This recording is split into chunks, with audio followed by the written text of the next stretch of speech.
Halo teman-teman, hari ini kita akan berpetualang ke dalam hutan ajaib bersama seorang gadis pemberani bernama Tia. Sudah siap?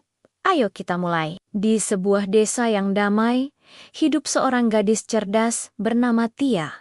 Namun, kedamaian itu terusik ketika sebuah penyakit misterius melanda desanya. Orang-orang jatuh sakit dan tak ada tabib yang bisa menyembuhkan mereka. Tia, dengan hati yang sedih, teringat sebuah legenda yang diceritakan kakeknya tentang mata air emas yang tersembunyi jauh di dalam hutan gelap.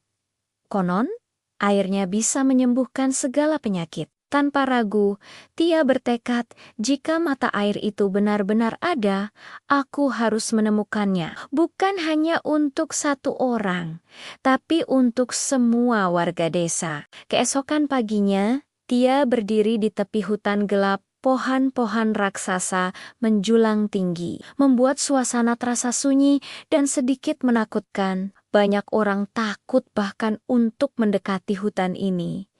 Tapi Tia menarik napas dalam-dalam. Aku tidak boleh takut, bisiknya pada diri sendiri. Alam tidak akan menyakiti orang yang menghormatinya.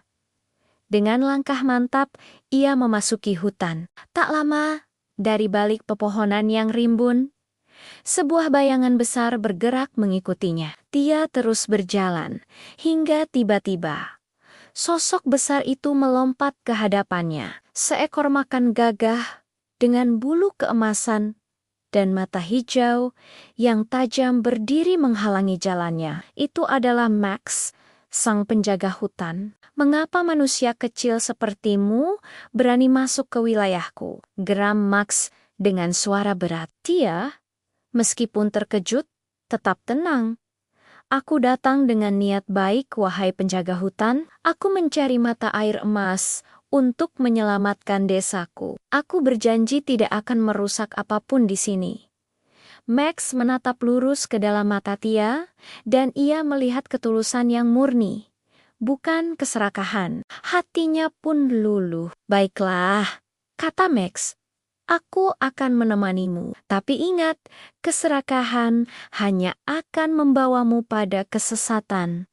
Perjalanan mereka pun dimulai. Hutan gelap ternyata penuh dengan ujian. Mereka harus melewati sebuah jalur yang diselimuti kabut tebal. Suara-suara aneh bergema di sekitar mereka, membuat Tia mulai merasa ragu dan tersesat. Aku merasa kita berputar-putar, katanya cemas. Max dengan bijak menasihati, gunakan pikiranmu, bukan rasa takutmu. Alam selalu memberi petunjuk. Tia pun menenangkan diri. Ia mulai memperhatikan arah angin yang meniup kabut dan mengikuti aliran kecil air di tanah. Benar saja, petunjuk itu membawanya keluar dari jalur berkabut yang menyesatkan. Setelah melewati berbagai rintangan, mereka akhirnya tiba di sebuah lembah tersembunyi yang indah. Di sana, di antara bebatuan yang ditumbuhi lumut hijau, mengalirlah sebuah mata air yang airnya berkilauan seperti emas cair. Cahaya lembut memancar darinya, membuat seluruh lembah terasa hangat dan damai. Indah sekali, bisik Tia dengan penuh kekaguman. Max tersenyum. Mata air ini menyembuhkan karena hutannya dijaga, bukan dirusak. Kekuatannya berasal dari keseimbangan alam.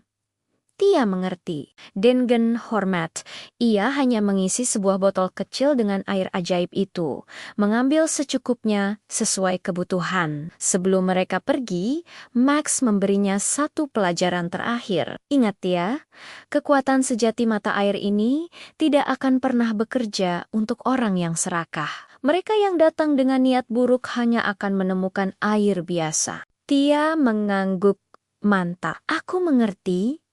Max, alam selalu memberi kita apa yang cukup, bukan apa yang berlebih.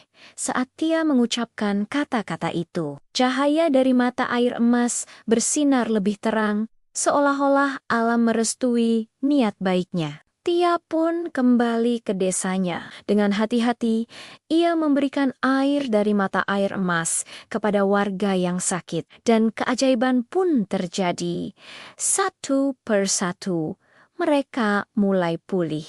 Wajah-wajah yang tadinya pucat, kini kembali ceria. Desa itu kembali dipenuhi tawa dan kebahagiaan. Sambil memandang desanya yang telah pulih, Tia berucap, kesehatan sejati datang dari alam yang kita jaga. Jauh di tepi hutan, Max memandang desa itu dengan puas. Sebelum akhirnya menghilang kembali ke dalam rimbunnya pepohonan, melanjutkan tugasnya sebagai sang penjaga keseimbangan. Nah, dari cerita Tia dan Max, kita belajar bahwa keajaiban alam itu nyata. Tapi, keajaiban itu hanya akan ada jika kita menjaganya dengan baik, bukan merusaknya. Terima kasih sudah menonton, teman-teman. Sampai jumpa di petualangan berikutnya.